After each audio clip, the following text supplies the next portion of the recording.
సుందరి పెళ్లి చెడగొట్టాలని చూసిన రోహిణి చెంప పగలగొట్టి నిజం బయట పెట్టిన మాణిక్యం. అసలు ఇదంతా ఎలా జరిగిందనేది వీడియోని స్కిప్ చేయకుండా చివరి వరకు చూడండి. గుండె నిండా గుడిగంటలు అప్కమింగ్ ఎపిసోడ్స్లో ఏం జరగబోతుందో ముందుగా తెలుసుకోవాలి అనుకుంటే వీడియోని లైక్ చేసి ఛానల్ని సబ్స్క్రైబ్ చేసుకుని పక్కనే ఉన్న బెల్ సింబల్లో ఆల్ పై క్లిక్ చేయండి. రోహిణి నిజ స్వరూపం ప్రభావతి తెలుసుకోవాలి అని మీరు కూడా కోరుకుంటే కామెంట్లో ఎస్ అని టైప్ చేయండి. మొత్తం మీద చూసుకున్నట్లయితే కనుక ఇంకా ఇంటి నుంచి పారిపోయిన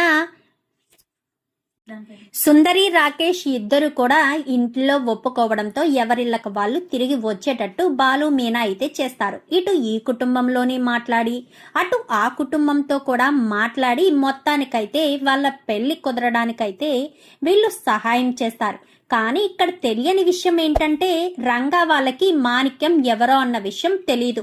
అంటే రాకేష్ వాళ్ళ మేనమామగా తెలుసు కానీ రోహిణి ఆడించిన నాటకంలో మలేషియా మేనమామగా వీళ్ళకి తెలియకపోవడంతో రాకేష్ తరపున వాళ్ళ మేనమామ వచ్చి ఇంటి దగ్గర మాట్లాడడం అంతా కూడా బాగానే జరుగుతుంది. ఇంకా అటు ఆ కుటుంబం ఈ కుటుంబానికి బాగా రాకపోకలు జరగడం, ఈ రెండు కుటుంబాల వాళ్ళకి నచ్చడం ఇదంతా జరుగుతుంది.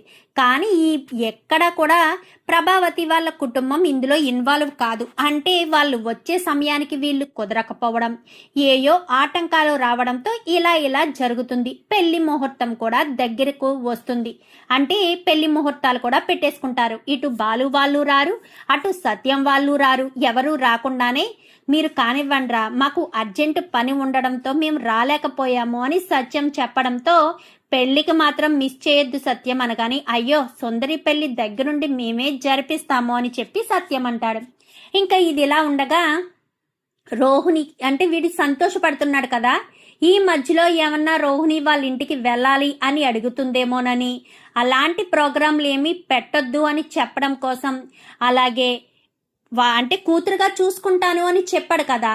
సో హోమ్ అప్లయన్సెస్ షాప్ కదా వాళ్ళది, కావలితే సుందరి వాళ్ళకి వేరే కాపురం కోసం అన్నీ నేనే పెడతాను అన్నట్టుగా, ఇంకా ఏమన్నా అవసరమైతే కావాలి వస్తాను అని చెప్దామని రోహిణి ఉన్న సమయంలోనే షోరూమ్ దగ్గరికి వెళ్తాడు. ఎందుకంటే మనోజ్ అలా వెళ్ళడం చూసి ఇప్పుడు ఇంకా ఎవరూ లేరు కాబట్టి అని రోహిణి ఒక్కతే ఉండుంటుందని వెళ్తాడు. వెళ్ళేసరికి అమ్మ రోహిణి అని చెప్పాను కానీ నువ్వేంటి ఇక్కడికి వచ్చావు అనగానే, లేదులే మనోజ్ బయటికి వెళ్ళడం నేను చూసే వచ్చాను, ఇటు దారంట వెళ్తున్నాను, మీ షోరూమ్ కనిపించిందని నీకొక మాట చెప్పిపోదామని వచ్చానమ్మా అనగానే, ఏంటా మాట అనగానే, నా మేనల్లుడికి పెళ్లి సంబంధం కుదిరింది అనేసరికి, అవునా ఎవరు పెళ్లి కూతురు ఎవరు అనగానే, సుందరి అని రంగారావు అలాగే కామాక్షిల తమ్ముడు కూతురంట, వాళ్ళది పలానా ఏరియా అనేసరికి రోహిణికి ఒక్కసారిగా షాక్ అయిపోతుంది. ఇదేంటి రంగారావు వీళ్ళు అంటున్నారు, సుందరి అంటున్నారు అని అనుకుంటూనే, సుందరియా అంటే వాళ్ళిద్దరూ ప్రేమించుకున్నారా అని చెప్పాను కానీ, అవును ప్రేమించుకున్నారు, ఇంట్లోంచి కూడా వెళ్ళిపోతే ఎవరో ఇద్దరు తీసుకొచ్చారంట, వాళ్ళకి బాగా దగ్గర వాళ్ళే మా బావ వాళ్ళ దగ్గరికి వచ్చి కూడా మాట్లాడారంట, చాలా మంచి వాళ్ళంట భార్యాభర్తలు ఇద్దరును అని చెప్పి వాళ్ళ గురించి పొగుడతారు. మరి వాళ్ళ పేర్లేంటో తెలియదు అనగానే, పేర్లేమి కనుక్కునే ప్రయత్నం చేయలేదమ్మా అని చెప్పనేసరికి, సరే ఎందుకు ఇలా వచ్చారనగానే, రేపన్నా రోజున నేను ఆ అమ్మాయిని నా కూతురు అని అన్నాను కాబట్టి ఏదైనా వేరే కాపురానికి కావలసిన ఎలక్ట్రిక్ వస్తువులు ఏమైనా ఉంటే ఇక్కడికే వస్తానమ్మా, ఆ విషయం ఒక మాట చెప్దాము, ఈ శుభవార్త కూడా నీకు చెప్దాము అన్న ఉద్దేశంతోనే ఇక్కడికి వచ్చానమ్మా అని చెప్పనేసరికి, సరే అని ఇంకా వెళ్ళిపోయిన తర్వాత వెంటనే మీనాకి ఫోన్ చేస్తుంది. మీనా అని చెప్పాను కానీ, ఏంటి రోహిణి నాకు ఫోన్ చేసావేంటి ఎప్పుడూ లేంది, అదే రంగారావు బాబాయ్ వాళ్ళు ఉన్నారు కదా, వాళ్ళ తమ్ముడు కూతురు ఉంది కదా ఆ అమ్మాయి అస్తమానం మన ఇంటికి వస్తుంది, ఆ అమ్మాయి పేరేంటి అనగానే, సుందరి అని చెప్పనేసరికి ఆ అమ్మాయికి కాబోయే భర్త పేరు రాకేష్ అనగానే ఒక్కసారిగా రోహిణికి క్లియర్గా అర్థమైపోతుంది. అంటే ఇప్పుడు వాళ్ళు కుదిర్చిన పెళ్ళి వీళ్ళేనా, అంటే వాళ్ళ ఇంటికి వెళ్ళి మాట్లాడింది బాలు మీనా కదా, అంటే వాళ్ళకి వీళ్ళెవరో తెలీదు, పైగా మా మామయ్య అని చెప్తున్న ఈ మాణిక్యం కూడా ఈ కామాక్షికి కానీ ఈ రంగారావు బాబాయ్కి కానీ తెలియదు కాబట్టి సరిపోయింది. ఆయన వచ్చి ఇంటికొచ్చి మాట్లాడినా ఆయనలో గుర్తుపట్టలేదు. అవును, వాళ్ళ ఇంటి నిండా అత్తయ్య ఫోటోలు ఉంటాయి కదా, మరి ఆయన అత్తయ్య ఫోటోలు కూడా చూడలేదా ఏంటి అని అనుకునేసరికి ప్రభావతి వాళ్ళ ఇంటికి వెళ్లకుండానే, అంటే ప్రభావతి ఎప్పుడు వాళ్ళ ఇంటికి వెళ్తుంది కదా, వెళ్లకుండానే కామాక్షి వాళ్ళ ఇంటికి వచ్చేసరికి కామాక్షి మొత్తం తీయించేస్తుంది. ఇతను రాకముందే మొత్తం ఫ్లెక్సీలన్నీ తీయించేస్తుంది. ఎందుకంటే పెళ్ళిళ్ళు కదా, కొన్ని రోజులు ఇక్కడ డాన్స్ స్కూలు సెలవు వదిన ఒక నెల రోజులు సెలవు, పెళ్లి హడావిడి అయిన తర్వాత అప్పుడు డాన్స్ మళ్ళీ మొదలు పెడితే కానీ అని చెప్పనేసరికి ఫ్లెక్సీలన్నీ కూడా అక్కడ పెట్టిన ఫ్లెక్సీలు బ్యానర్లు అన్నీ కూడా తీసేసి స్టోర్ రూమ్లో పెట్టేస్తుంది అన్నమాట. సో అందుకని ఎక్కడ ప్రభావతి ఫ్లెక్సీ కనిపించదు. ఓహో, అత్తయ్య ఫ్లెక్సీలన్నీ తీయించేయడం వల్ల కనిపించలేదా అని చెప్పనుకుని, ఏంటమ్మా రోహిణి ఇలా వచ్చావు అనగానే, ఏమీ లేదు పిన్ని, అదే సుందరి పెళ్ళి అన్నారు కదా అని చెప్పాను. కానీ అవును, వాళ్ళ మామయ్య అంట, కిషోర్ వాళ్ళ మామయ్య అంట, మాణిక్యం అంట, ఇంటికొచ్చి చాలా పద్ధతిగా మాట్లాడారు. 2 కుటుంబాల తరపున ఆయనే చూసుకుంటాను, మీ అమ్మాయిని మా అమ్మాయిలా చూసుకుంటాను అంటూ చాలా చక్కగా మాట్లాడాడు అని చెప్పనేసరికి ఇంకా క్లియర్గా అర్థమైపోయి రోహిణి వెంటనే, సరే పిన్ని నేను మళ్ళీ వస్తాను అని హడావిడిగా బయటకు వస్తుంది. ఈ పిల్ల అసలు ఎందుకు వస్తుందో ఎందుకు వెళ్తుందో, ఎప్పుడు వచ్చినా హడావిడిగా వచ్చి వెళ్ళిపోవడమే ఈ పిల్ల పని అనుకుంటూ ప్రభావతి కాస్త సరేనని ఇంకేం రోహిణి కాస్త కామాక్షి కాస్త సరేనని లోపలికి వెళ్ళిపోయి చిన్న చిన్న పనులుంటే అన్నీ కూడా చేసుకుంటూ ఉంటుంది. సుందరికి కూడా కొన్ని పనులు నేర్పించడం అది చేయమని చెప్తాడు రంగారావు. అయితే సరే అని వంట చేయడం అది ఇది అన్ని పనులు నేర్పిస్తూ ఉంటుంది. ఇంక ఇదిలా ఉండగా రోహిణి కాస్త గబ్బగబ్బా వెళ్ళి విద్యకు మొత్తం విషయం అంతా కూడా చెప్పేసరికి, ఏంటే నీకు ఇలాంటి గండాలు ఏర్పడుతున్నాయి, ఇప్పుడు వాళ్ళ పెళ్ళి అంటే మీ కుటుంబంలో వాళ్ళందరూ కూడా వెళ్తారు, ఇప్పుడు వాళ్ళు వెళ్ళారంటే వాళ్ళ మేనమామ అంటున్నావు, వాళ్ళ మేనమామ అక్కడ కనిపించకుండా ఉంటాడా, మీ అత్తగారు కానీ మీ కుటుంబంలో ఎవరు కనిపించినా అయిపోయినట్టే. ఇంకా ఇక్కడ నీకు అదృష్టం ఏంటో చెప్పనా, కామాక్షి గారికి మీ మామయ్య ఇప్పుడుకొచ్చి కనిపించలేదు కాబట్టి అదృష్టం అనేది చెప్పాలి, లేదంటే మాత్రం ఎప్పుడో నీ బండారం బయటికి వచ్చేసి ఉండేది అని చెప్పనేసరికి, అదే నాకు అర్థం కావట్లేదు, ఇప్పుడు ఏం చేద్దామనుకుంటున్నావు, ఈ పెళ్లి జరిగితే ఖచ్చితంగా నువ్వు అడ్డంగా బుక్ అయిపోతావు అనగానే, అందుకే పెళ్లి చెడగొట్టేద్దాం అనుకుంటున్నాను అనేసరికి, ఏం మాట్లాడుతున్నావే, వాళ్ళిద్దరూ ప్రేమించి పెళ్లి చేసుకుందాం అనుకుంటున్నారు, పైగా ఇంట్లోంచి కూడా వెళ్ళిపోతే బాలు మీనాయే తీసుకొచ్చారని కూడా చెప్తున్నావు, మరి ఇప్పుడేంటే ఇలా మాట్లాడుతున్నావు, పెళ్లి సంబంధం చెడగొట్టడం ఏంటి అని చెప్పనగానే, అవును పెళ్లి సంబంధమే చెడగొట్టాలనే అనుకున్నాను అని చెప్పనేసరికి, ఎలా చెడగొడతావే, ఏం చేస్తావు అనగానే, ఏం చేస్తాను, పెళ్లి కూతురు జాతకం మంచిది కాదని పెళ్లి కొడుకు తల్లిదండ్రులు వాళ్ళ దగ్గరికి వెళ్ళి చెప్దామనుకుంటున్నాను అని చెప్పనేసరికి, వద్దే, అలాంటి పని చేస్తే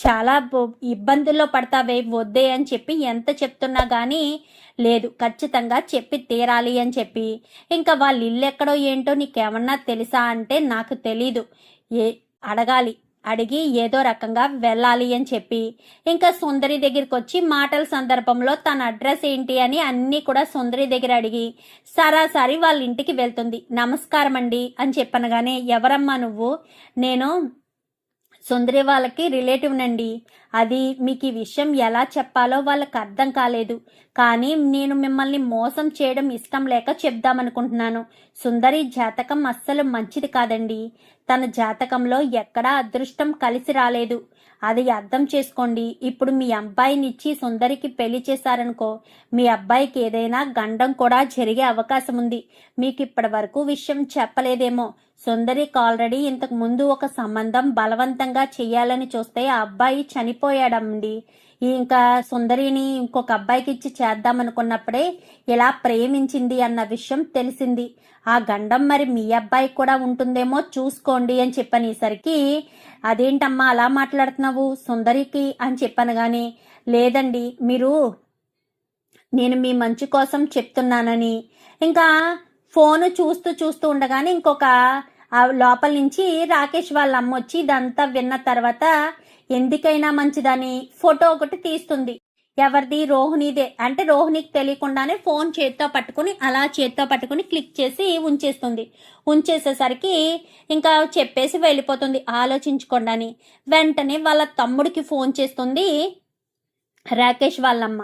వాళ్ళ తమ్ముడైతే రానే వస్తాడు. మాణిక్యం రావడంతో ఏంటక్క అర్జెంటుగా మాట్లాడాలన్నావు అనగానే, ఇందాక ఒక అమ్మాయి వచ్చిందిరా, వచ్చి ఆ అమ్మాయి ఎలాంటి సంగతి, సుందరి జాతకం మంచిది కాదు, పెళ్లి చెయ్యకండి అంటూ మాట్లాడుతుందిరా, నాకు అసలు అర్థం కాలేదు అనగానే, ఏం మాట్లాడుతున్నావక్క, సుందరి జాతకం మంచిది కాదని చెప్పడం ఏంటి అనగానే, లేదురా అలానే చెప్పింది, ఇప్పుడు మీ బావ పెళ్లి చేయను అన్నట్టు మాట్లాడుతున్నారు, కావాలంటే నువ్వే మీ బావతో మాట్లాడు అని చెప్పనగానే సరే అని లోపలికి వెళ్తారు. ఏంటి బావా ఏంటి అనగానే, ఆ అమ్మాయి ఎవరో వచ్చి ఇలా అని చెప్పింది, ఏం చేయమంటావో అర్థం కావట్లేదు అనగానే, తనెవరు బావ చెప్పడానికి, నేను వాళ్ళిద్దరి జాతకాలు చూపించాను, ఇద్దరి జాతకాలు బాగా కలిసాయి అని కూడా చెప్పారు, మరి అమ్మాయి ఎందుకు అలా చెప్పిందో ఆ అమ్మాయిని చూస్తే గుర్తుపడతావా అని చెప్పాను. గాని గుర్తుపట్టడం ఏంట్రా, నీకు ఆ అమ్మాయి ఎవరో చూపిద్దాము అన్న ఉద్దేశంతోనే ఆ అమ్మాయి ఫోటో కూడా తీశాను, ఆ అమ్మాయికి తెలియకుండా అనగాని, ఏది ఫోటో చూపించు అనేసరికి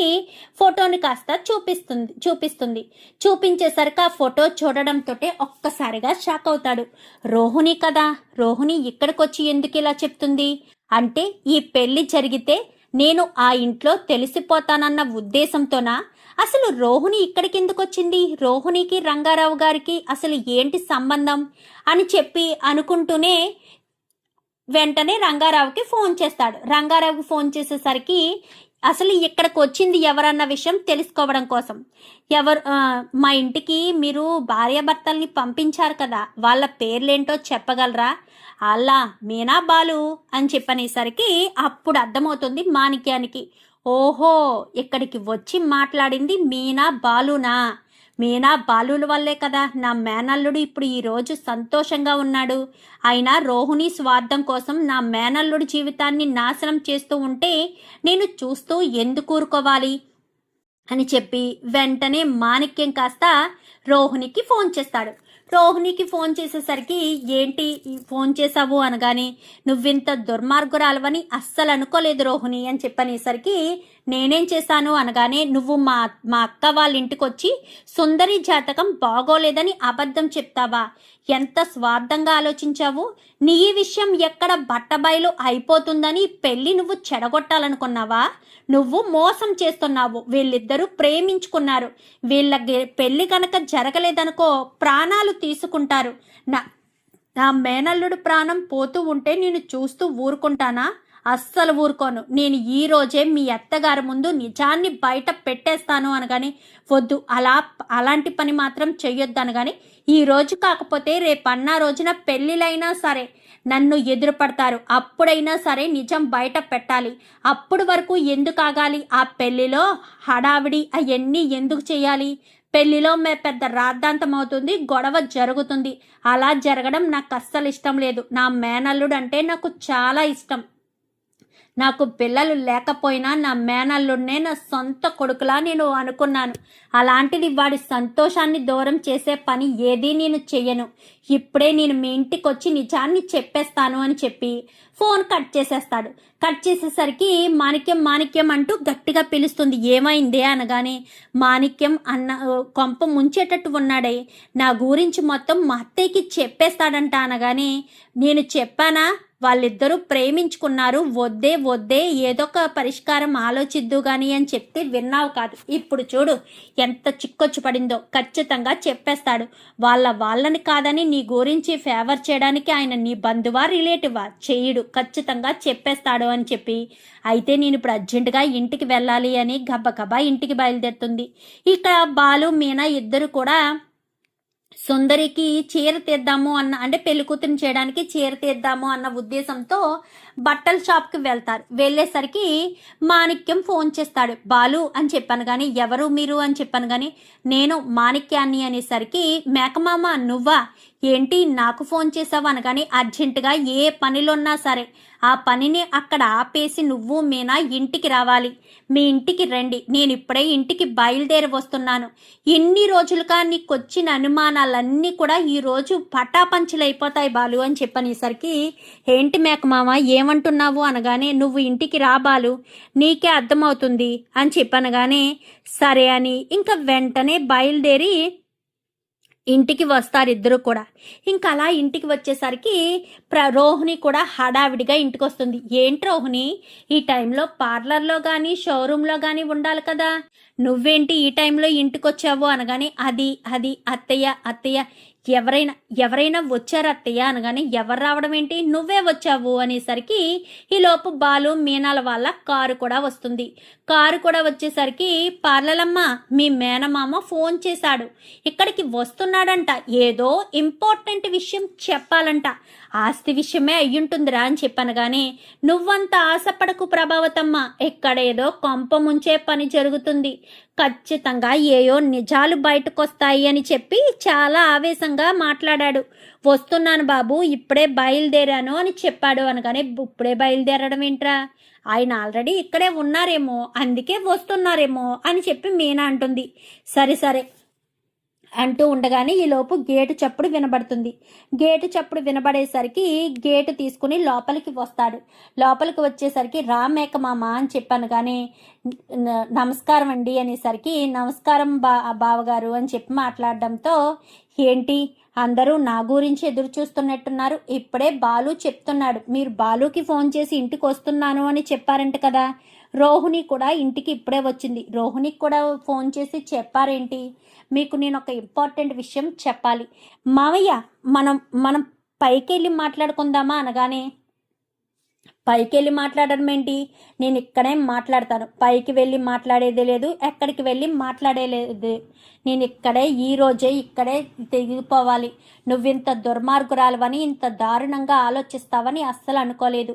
చిన్న పిల్లలు వాళ్ళిద్దరూ ప్రేమించుకుని పెళ్లి చేసుకోవాలనుకుంటే వాళ్ళని విడదీయాలని చూస్తావా, నీ స్వార్థం కోసం నా మేనల్లుడి జీవితం నాశనం చేయాలని చూస్తావా, నేను అస్సలు ఊరుకోను అని చెప్పి మాట్లాడేసరికి, ఏం మాట్లాడుతున్నారు, మీ మేనల్లుడేంటి, తన స్వార్థం ఏంటి, మీరు ఏం మాట్లాడుతున్నారో నాకు అర్థం కావట్లేదు అని ప్రభావతి అంటుంది. నాకు కూడా అర్థం కావట్లేదు మేకమామ, ఏయో నిజాలు బయటకు వస్తాయి అన్నావు, ఏంటా నిజాలు అనగానే, చెప్తాను, ముందు నన్ను క్షమించండి, నేను ఇన్ని రోజులు మీ ముందు నటించాను, అబద్ధం చెప్పాను, నాకు నటన పట్ల ఇష్టం ఉంది కానీ ఒకరిని మోసం చేయాలని నేను ఎప్పుడు అనుకోలేదు, కానీ ఈ రోహిణి వల్ల మీ కుటుంబంలో వాళ్ళందరినీ కూడా నేను మోసం చేయాల్సిన పరిస్థితి వచ్చింది, దీనంతటికీ కారణం ఈ రోహిణియే. నిజానికి ఈ రోహిణి నా సొంత మేనకోడలి కాదు, అసలు ఈ రోహిణికే నాకు ఏ సంబంధమే లేదు, తన ఫ్రెండ్ విద్య ఇద్దరు కూడా ఒకసారి నా దగ్గరికి వచ్చారు, పలానా మూవీలో వేషం ఉంది అని చెప్పడంతో సరేనని చెప్పి ఆడిషన్స్ అంటూ మీ అత్తవారింటికి తీసుకొచ్చారు.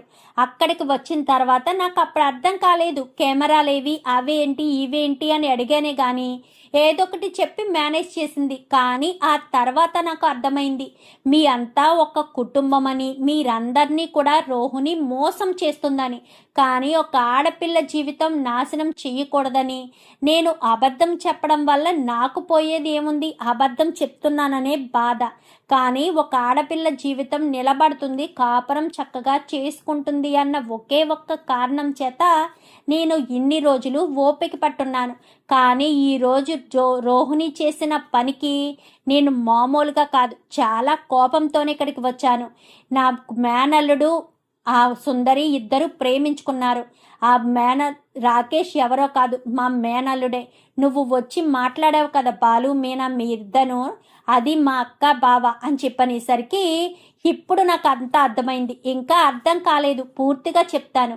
ఈ విషయం నేను రోహిణికి హోమ్ అప్లయన్సెస్ షాప్ దగ్గరికి వెళ్ళి చెప్పాను, చెప్పడంతో రోహిణి సంతోషపడి ఈ పెళ్లి జరుగుతుంటే ఎక్కడ తన గురించి బయట పడిపోతుందో అని, నేను పెళ్లిలో తిరుగుతూ ఉంటాను కదా, ఎక్కడ మీలో ఎవరొకరు నన్ను చూసి గుర్తుపట్టి అడుగుతారు అన్న ఉద్దేశంతో రోహిణి కావాలని మా ఇంటికి మా అక్క దగ్గరికి బావ దగ్గరికి వచ్చి సుందరి జాతకం మంచిది కాదు, సుందరిని ఇంతకు ముందు ఎవరో చేసుకోపోతే అతను చనిపోయాడు, ఇప్పుడు మీ అబ్బాయి అంటూ వాళ్ళని ఒక భయం అనే భ్రాంతిలో ముంచేసి ఈ పెళ్లి చెడగొట్టాలని చూస్తుంది.